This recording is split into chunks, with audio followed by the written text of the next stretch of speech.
Now, Tremaine, one of the things that is interesting also is that there are some officials down there that deny there's a racial divide at all. The mayor, James Knowles, he spoke with my colleague Tamron Hall, and this is what he said earlier today. Listen. There is not a racial divide in the city of Ferguson. According to whom? Is that your perspective, or do you believe that that is the perspective of African Americans in your community? That is the perspective of all residents in our city. Absolutely. Not a racial divide. Do you think he's listening to his constituents, to the people you've talked to, Tremaine, since you've been down there?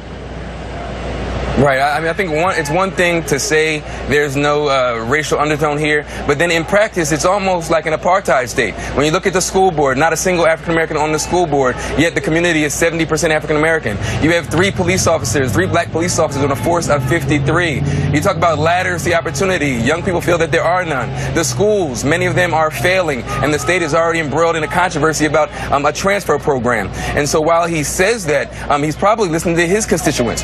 There was a great article in the New Republic recently where they polled, white folks in St. Louis and how people talked about what's happening in this community, and it's on the people themselves for destroying their community and all that kind of coded language. And so there's clear issues here, and I don't know if he's trying to do a PR move or what, but clearly black folks in this community feel that there's this long and really terrible history here. Representative Curtis, you're an elected official there.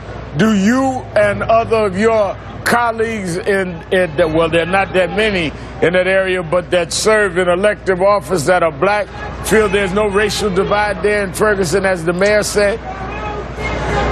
We absolutely know that there is a racial issue here. It's unfortunate, but it is North County. If you look at some of the elected offices, there's a complete divide. And typically, when you speak of your constituency, you speak of the individuals that vote.